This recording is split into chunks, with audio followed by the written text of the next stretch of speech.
Hello and welcome everyone to our webinar today, focused on how you can use automation to accelerate your carbon reporting.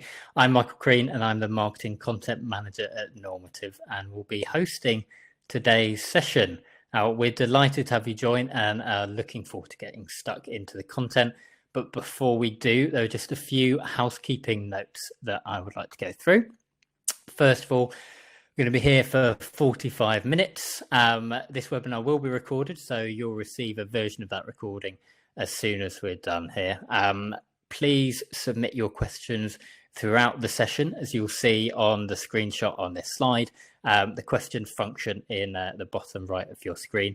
If you add any questions in there, then we will collect those and respond to as many as we can through the course of the webinar. And then finally, please, we will be taking you to a post-webinar survey once we've wrapped up the Q&A at the end. So please, if you could take a moment to add any final feedback for us so we can optimize our webinars in future, that would be fantastic.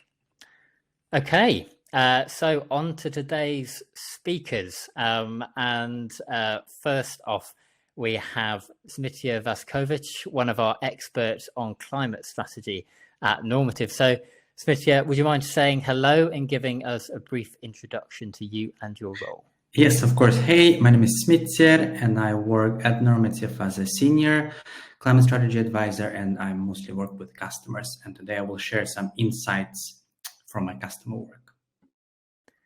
Fantastic. Great to have you on, Smitya. I'm really looking forward to getting into your presentation. Alongside you, we'll have Sarah Bose-Peterson, Associate Product Marketing Manager at Normative, to guide you through the second half of today's webinar. So hello, Sarah. Could you give us a quick intro as well before we jump in? Sure thing. Thanks, Michael. So my name is Sarah and I'm a product marketer here at Normative. And that means I'm tasked with taking the intricate details of our product and compelling them into compelling stories that resonate with you guys, the audience. And at Normative, I get to take that a step further because the product represents not just a piece of really cool technology, but a solution to one of the greatest challenges of our time.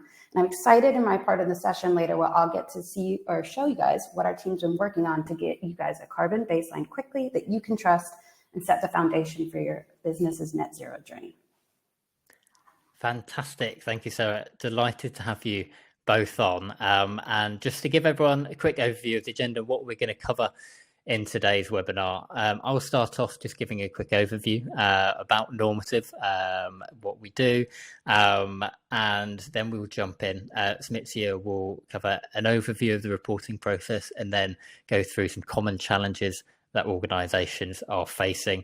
And then Sarah will take over and have a look at how to accelerate reporting, show you a demo of what you can do in Normative, and also have a look at why it's always reporting season and looking at the benefits of a continuous process to reduce and lead to net zero. We'll wrap up with a Q&A at the end and get to as many of your questions as we can by the end of the session. So, about Normative very quickly, our guiding vision is to make known and reduce the sustainability impact of all economic activities on the planet. So how can we deliver against that? How can we back that up? Our background allows us to do this credibly, essentially. So our background is deeply rooted in science, government, and technology. Our founder, Christian, comes from Oxford University, where he used to work on mitigating climate risk and has close ties to leading universities, and also with the UN, who we're working with closely, as well as the most innovative global companies out there in the market today.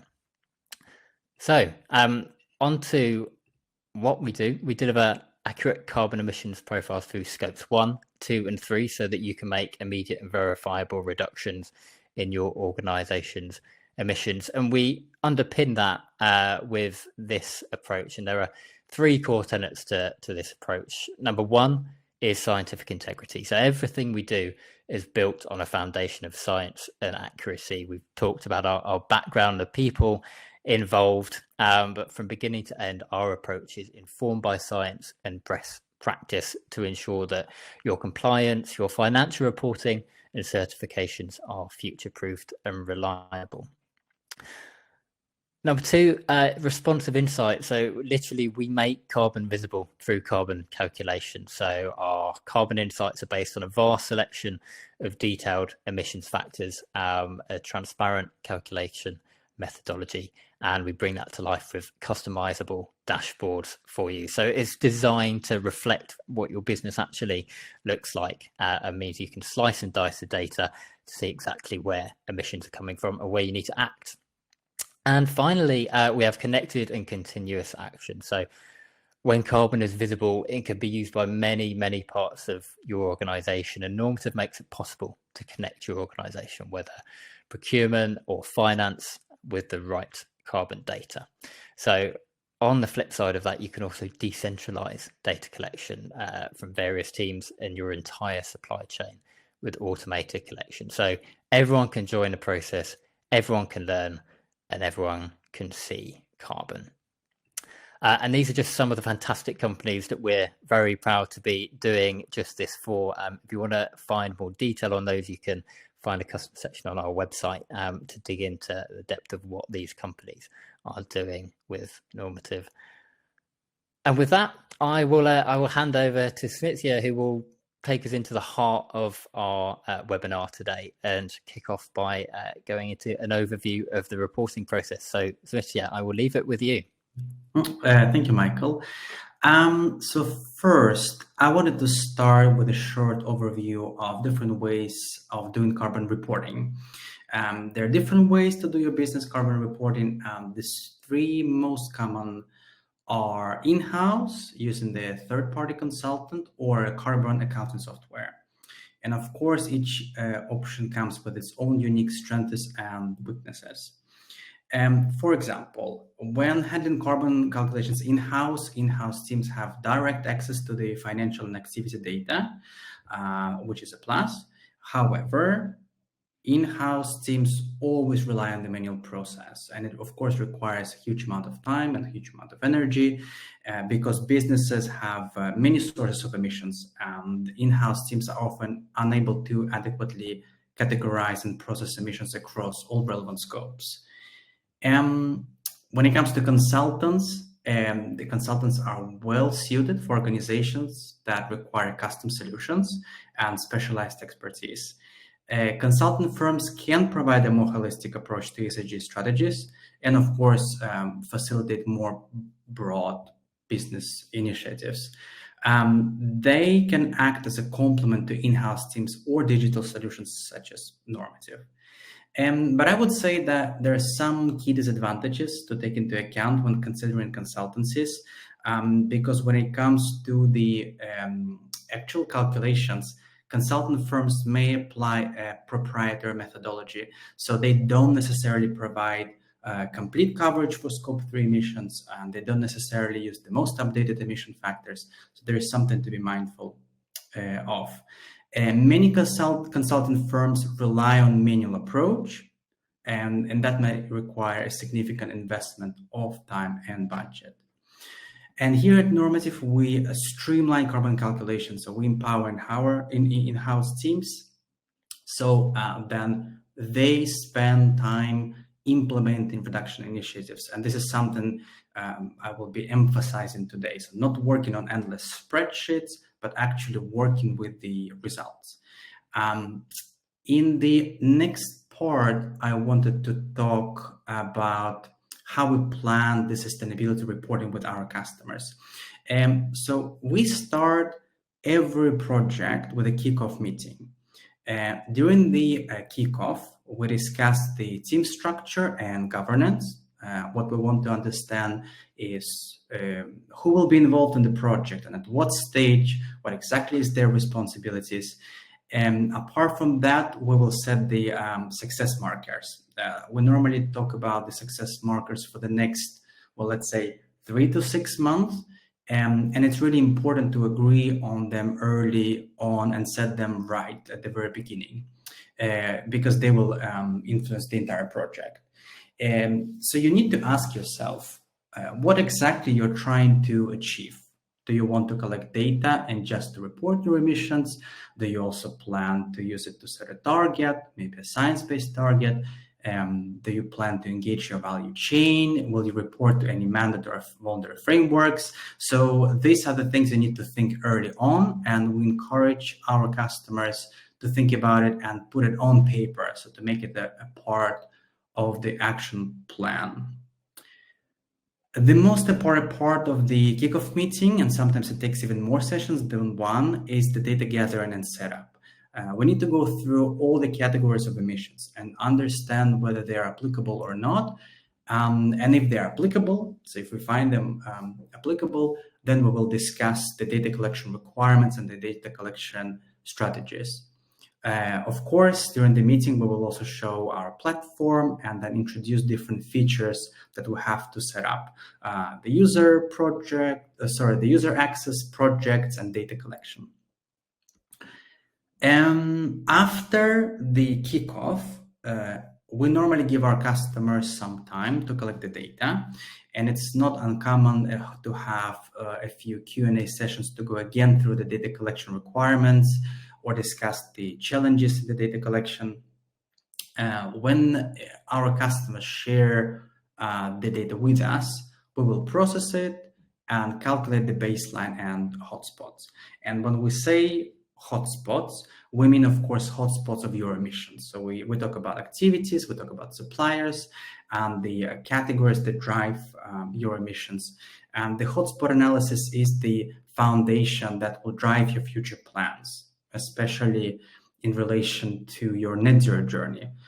Do you want to set a target? Then you need to have a good baseline.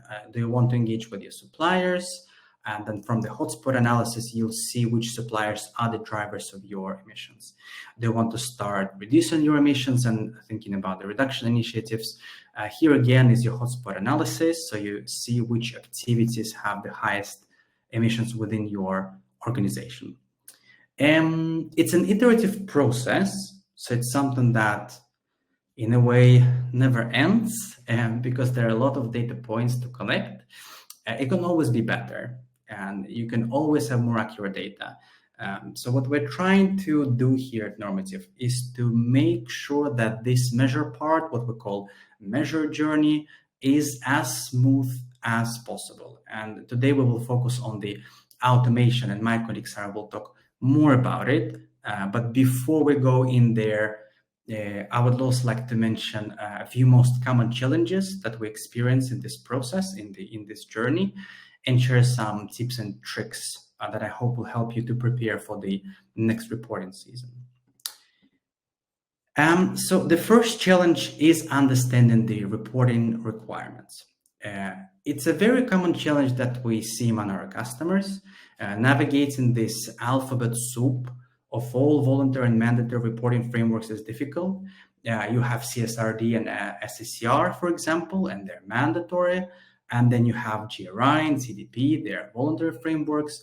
And sometimes these metrics that you need to report are the same and they overlap, but there are many unique ones. So it's really difficult to navigate in this ocean of reporting frameworks. So my recommendation is to understand these metrics early on.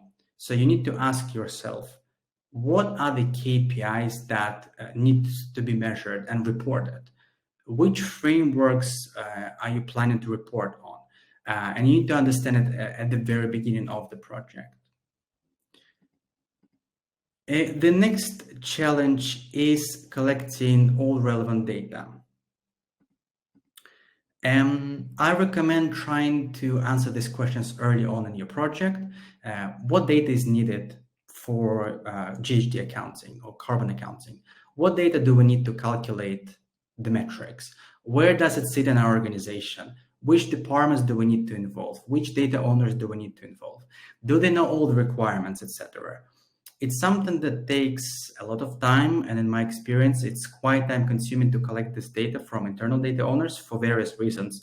They're not well versed in sustainability, they have other conflicting priorities. So it is you who need to make sure that they are equipped with the tools necessary to support you on this journey. They know the requirements, they allocate the time for this, and they have enough knowledge to be able to get the data you need. How the data needs to be collected is another important question. Do we create a working group to streamline the effort? Do we send out the survey? Do we collect the data through Excel? Will we set up an API solution? And so on. So this is something that has to be discussed at the very beginning. To summarize, the key takeaways are the following. First, focus on what matters. Identify material categories to allow streamlined data collection efforts, and start early. Carbon accounting is a complex topic, and there are a lot of relevant data categories. So most likely there are more categories than you think that are applicable to you, and the data is hard to find. The second point is collaboration. So collaboration is key. Collecting data is difficult, and the larger the organization, the more difficult it is, because most likely you will have more applicable categories, so you will have more data owners and more people to involve. The sustainability manager of the measure project is not the data owner, so it's rather a person who needs to manage the data collection and the relationship with all the internal stakeholders. And the last one is remember that it's a journey. You need to always remember that it's an iterative process. It goes on and on and on. And the idea is that you get better with time. So you cannot solve climate change overnight. And the same way you cannot collect all data you need overnight. And I truly doubt that there is an organization that has such a good carbon reporting that they don't need to make any improvements. And this is something we are focusing a lot at Normative to make sure that this measure part is as smooth as possible and as automated as possible, just so you have more time to drive meaningful actions that are based on the data. And we want to make sure that the process is easy, quick, and accurate. So you're given enough time to engage with your suppliers, to set targets, to drive reduction initiatives, and so on. And how we plan to address these challenges and how we plan to make this measure journey smoother is something that Sarah will focus on. So Sarah, it's your time to shine. Perfect. So thanks a lot, Denise, here for setting the stage and shedding light on the challenges that you and the team have helped countless customers navigate when it comes to carbon reporting. Now, before I delve into the good stuff in the product, I want to have a quick chat and take a second to shed some light on the ethos that drives our amazing product and engineering teams here at Normative, and considering on the evolution here at Normative of where we want to go. So as Michael highlighted earlier, we've been in this space a while, and that combined with our unique setup of not just having customer success professionals, but certified climate strategists like Denise here, means we've got a wealth of knowledge of exactly the kind of challenges that businesses face in their journey to net zero. Those barriers put an undue burden on businesses to take into account when trying to report and reduce. With those insights and that feedback, we at Normative are constantly looking to lower the threshold for companies to get started. We're striving to provide insights you can trust so you guys can focus on what matters, and that's actioning reduction initiatives for your business. But let's take a look inside the product. So I'm going to share here. So now that we're inside Normative, let's take a look at some of the exciting updates we have. Your reporting journey, as Monsieur said, will start here in projects. A project is simply a way to collect, store, and refine the data that your company uses to calculate your emissions over a particular time period. They can be divided up in a way that suit the way your company works. You could choose a project per year or quarter or office, as you've seen in here. Super easy to get started with a project, and the Normative platform will guide you all through that. Now, Zemis here made a note of, in the beginning of the process of carbon reporting, you're gonna decide who are the stakeholders in your organization that sit on this information. Our newest exciting update at groups will allow you to create a group that gives access to specific carbon reporting projects. So you custom permissions and privileges will ensure data visibility where needed and help keep sensitive information secure. So simply name a group, manage your members, and then you will decide what projects they have access to upload data to streamline the data collection process. So now that you know who is going to be able to upload the data, let's get started on what that looks like. So we'll take an existing Q3 project here, and you'll see that you've got an overview of all the scopes. We've made this super easy, and it includes templates that we here at Normative have designed. For example, share this template, all ready to go for you to put your information in, and then we will take a look at what that looks like once you upload into the platform. So with our latest update of a guided data upload, you'll be able to simply upload your data. So I'll take the spreadsheet that I just showed you, following the template, and you'll be able to upload the file. You see the columns here, save and upload. But wait, I've made a mistake, and this happens everywhere. As you can hear on my accent, I'm American, so maybe I put the date in wrong. So you'll get a trigger and an action of what rows are affected and what the problem could be. You'll see a change is needed.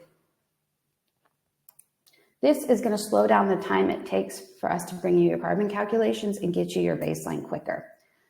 Maybe you don't want to use our templates. Maybe you have your own way to export data. For example, the spreadsheet I'm showing you here on the screen. As you can see, this is not a template by Normative. It's a data export. You see some of the headers here, but they're not one-to-one. No worries, with our new update, we support that as well. So let's see what that looks like in action. We're going to upload our own company's data export. Oh, but here you can see our newest action, another feature in action. It's called column matching. So you'll be able to see the normative values and what values are in this spreadsheet and decide which ones to match. Now, because I've done this before, Normative remembers, saving me time, and I can simply save and upload. As you can see, the status of the data upload is now set to processing, and you'd be able to constantly check back on your statuses of your data upload. And as you can see, once they've been implemented into your carbon calculations, you'll get the status of calculated. We spoke about user groups earlier, and on the project settings, you'll also be able to go in and see those groups that you set. So here you can see you've named your group current reporting cycle, who has access and who can edit permissions, all from the project view as well, making sure that the correct stakeholders in your business are able to upload data, getting you to your carbon baseline quicker. Another really cool update I'm excited to show you, so if we go back, is our new activity view. So you know your data best. Here in the activity view, you'll be able to use our advanced filtering to go through and see all the data you've uploaded, as well as being able to edit categories. Say that you know the supplier should be categorized a different way. You'll be able to do that here and save it. Also see what the original value was, or it might be a double if your data came in a certain way. Exclude from calculation. So you have full data ownership and transparency with our new activity view. Now, the good stuff. It's time to report because we have our carbon baseline. Go to our newest addition in reporting called one-click reporting. So you can see the selected frameworks are currently CSRD and SCCR with more to come. And what this will do is guide you through a tool. If the framework applies to you, you go through the guided tool and then be able to export the relevant carbon metrics for that framework easily in one step. But maybe it's not reporting for frameworks, but rather an internal report or a sustainability report, and we can support that too. Under our analytics tab, you'll be able to see a lot of beautiful visualizations and also be able to zero in on those hotspots that we talked about earlier. But of course, while they're all in the dashboard here, you want to be able to show these off internally or externally.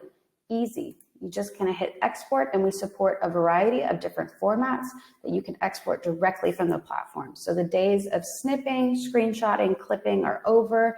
You don't have to export into Excel and try to work with bar graphs or anything like that. Nope, you've got all your analytics here ready to go. So we're going to bounce back to outside the platform in our presentation. And to sum up, some of the key features that we're most excited to talk about are the one-click reporting with the CSRD and SCCR frameworks currently, the guided data upload, so you can either use the templates that are already formatted in Normative, or maybe you have your own data exports, and they will be able to, using our latest updates, let you know if there are any problems with the spreadsheet, or if it's your own data export, do the column matching so that we can get you processed into your carbon calculations quicker. And then when it comes to stakeholder management and collaboration, our groups feature for data collection, being able to assign certain team members on Normative to a group for data collection to make sure that your data is secure and to get you the data through the upload process faster. Now, while we're definitely having some really cool features that are bright and shiny in the platform, we also have stuff going on in the back end. So we were really excited to launch our API program this year. Maybe your organization is really advanced in regards to data management. Our customer-facing API program makes it possible for organizations to automate the process of collecting and uploading data from their systems directly into Normative. Our last customer that we recently onboarded, they, for example, push data into Normative monthly in order to report and get the latest and greatest continuous insights for their carbon calculations. In addition, the topic that's been on the tip of everybody's tongue is AI. And we at Normative take this very seriously because while we believe that new technologies can further our mission of providing accurate and reliable carbon calculations, new technology can also hold unknown risks. And as part of our scientific governance structure, we at Normative carefully evaluate new solutions to ensure they meet our high standards of quality and security while maintaining alignment with global climate reporting frameworks like the Greenhouse Gas Protocol. And we use machine learning, for example, in the automated data upload and quality check that you just saw in action. We also have built models to more efficiently pair spend and activity data to emissions factors.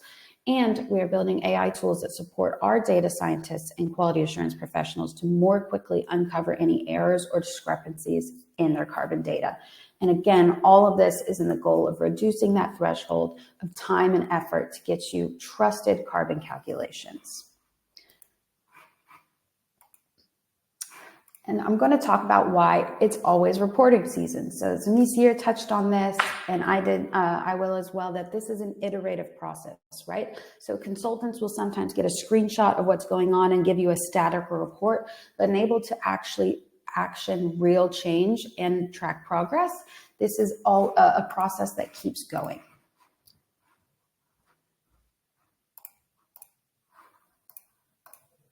So you have your carbon baseline. What's next? So we've captured the data and managed and disclosed, but there's a lot you can still do. So you can engage your suppliers, and that's taking a look at these scope 3 emissions, where the majority of your emissions will probably lie once you've done your carbon baseline, and digging into that scope 3 to action and drive reduction through your supply chain. And then planning and acting by uncovering the hotspots and finding out where your carbon is. After doing your carbon reporting, you as an organization can take a look internally and plan and act on to continue to reduce. So carbon insights are also going to be used to inform business decisions at every level of the organization. This is what we're seeing more and more. The companies are using the insights from gathering this data, not simply to report and forget about it, but as part of a iterative process to action and track reduction. Now, of course, the actions taken will be dependent on what your reporting uncovers and what your business structure looks like. But once you identify your hotspots, you can make informed business decisions at every level. For example, as a procurement team, you can take a look at your supply chain like we spoke about, or we have facility teams that are looking to find energy alternatives. But all of this, of course, is only made possible once you know and see your carbon with your carbon baseline and reporting you can trust. So I've got a poll question going out to everybody on the call.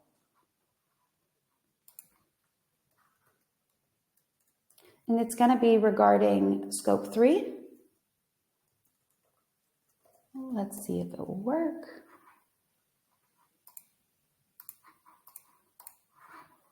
Okay, so let's see if we can see the results.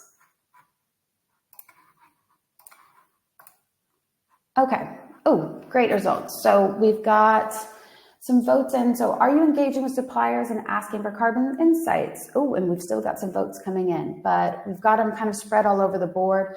Yes, we are asking suppliers for carbon data. No, but we want to start a supplier engagement. And no, not yet. We're focused on reporting our own carbon data.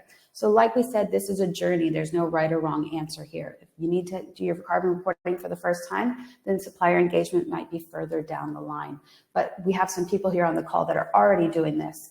And I wouldn't be a true product marketeer if I didn't get one last chance to talk about our really cool updates. If you're ready to dive deep into these scope 3 emissions that you'll uncover under your carbon baseline, our newest feature, the Engage module, will take the data that you uploaded and saw on the product demo and have a supplier overview where you can start your own supplier engagement program with all the information right at your fingertips in-house. You'll even be able to, once you connect with your suppliers and get this carbon data, connect them to your calculations, adding even further granularity to your carbon reporting. But since today, where the focus was on reporting and we only have a certain amount of time left for Q&A, I'm going to hand it back to my colleague, Michael. Fantastic. Thank you very much, Sarah and Smithia. Really appreciate it. Some great insight, and I see there's been plenty of questions coming in already. So clearly setting up some great conversations there. So thank you both. We're now in the Q&A section of the webinar.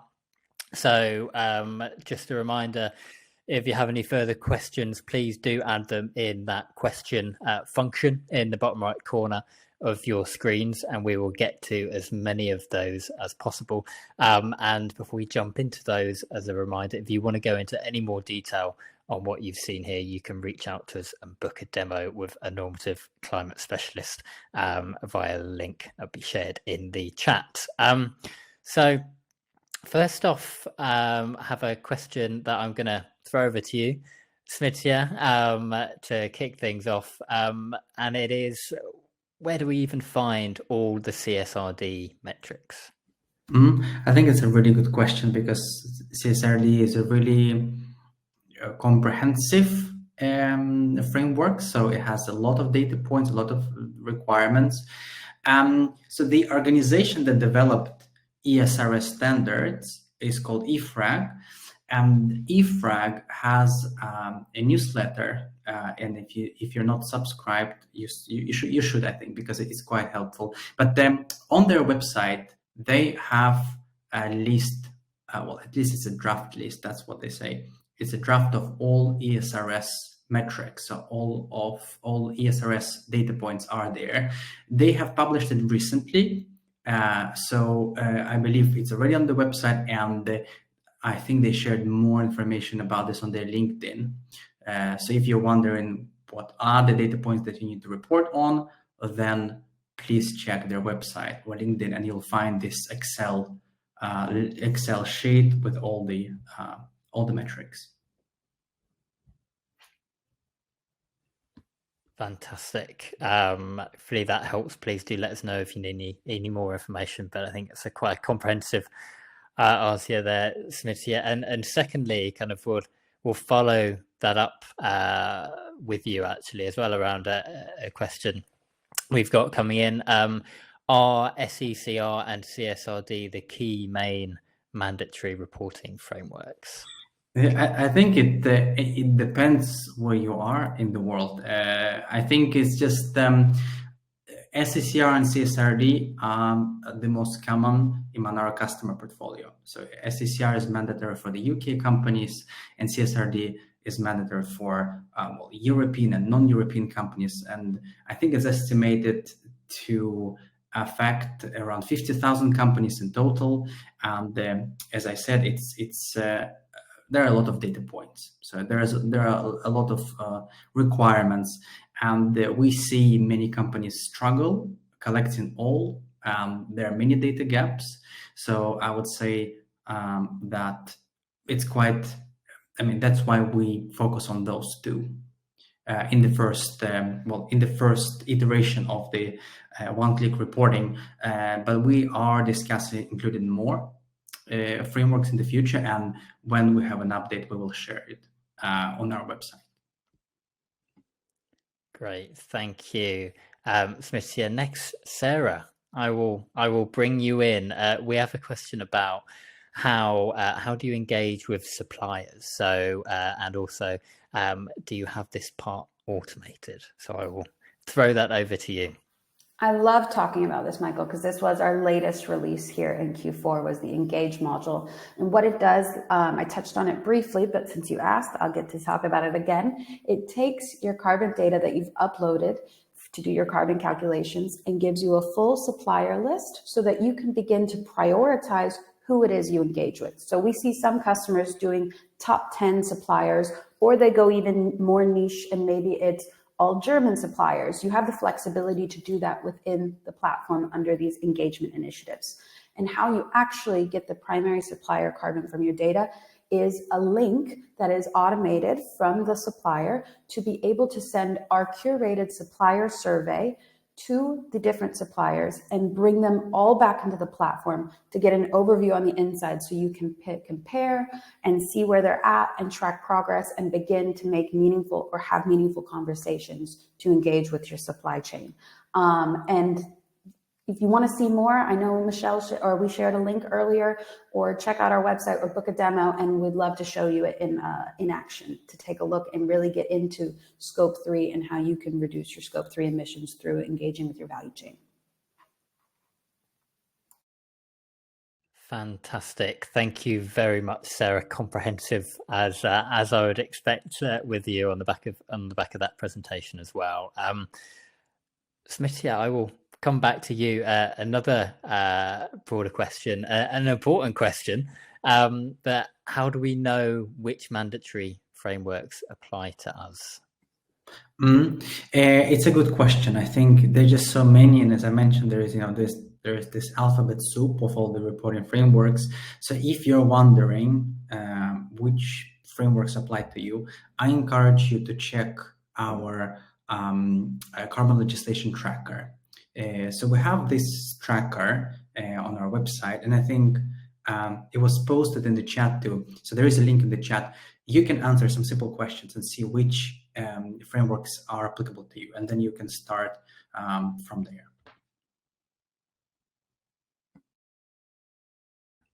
Thank you, Smitya. That's a really useful next step for everyone on the webinar, I'm sure. Next up, I'll pass back to you, Sarah. We have a question about integrating data sources to the platform. So is there any way of integrating data sources to the platform instead of manually uploading data sheets? Yeah, so the data sheets come from that we can support companies wherever they are on their journey. So the templates are super easy to use and guided. Use the templates. Like I said, our newest data upload, where you can just take your data exports and get them checked amongst our columns, makes that easy as well. But for companies that are a little bit further in their data management, then our API program is a great alternative to this, where we can automate from your data warehouses into Normative and push the data through. And we've got great solutions and engineers to work with that. So obviously it's going to be really bespoke based on your setup. But if you get on a call with us, we can handle that. Excellent. Sounds good. And we're doing a bit of question tennis. So I will go back to you, Smitya. It's great. Lots of really good questions coming in from everyone. So if there's still time, if you have any more, we have a few minutes left. So please do pop them in that questions function on your screen. One for you, Smitya. Does the CSRD report align with the latest data points that are required by the ESRS? They're actually directly connected. So if you are required to report on CSRD, then you need to follow ESRS standards. So it's a direct connection between those two. And you have to follow the process. So the process is described in the ESRS standards. So you need to follow the double materiality assessment, and that assessment will dictate which data points are applicable to you and which ones you need to report on. So I encourage you to go through EFRAG's website, because they provide more guidance and information on, let's say, double materiality assessment. They have released guidance on how to conduct such an assessment. And I believe that the latest version of ESRS standards is on European Commission's website. It was published in July 31st, and they have an update dated on July 31st with a link to the complete list of ESRS standards. And it's quite a long and heavy document, I would say, so it's not easy to navigate. And then you can always use EFRAG's Excel sheet that I mentioned before, because then it has the entire list of all the data points split by each standard that ESRS has. I hope it answers the question. Perfect. Thank you very much, Smitya. And just checking, I know we've addressed a lot of questions so far. So just checking if there are any more that we can cover while we're here. But if you have anything, I know we're also responding in the chat to relevant questions in there as well. So I think from our side, I think it looks like we've got through most of those questions. If we haven't and we've missed something, please, we will go through and double check everything after this webinar and make sure that we get back to any questions in case we've missed anything, and get back to you directly after this session as well. So you will get an answer if we haven't covered it here. But unless there's anything else, Sarah, Smitya, thank you very much for taking us through all those insights. Thank you for joining, everyone. Some really good questions there. We will follow up with anything that we've missed after this session.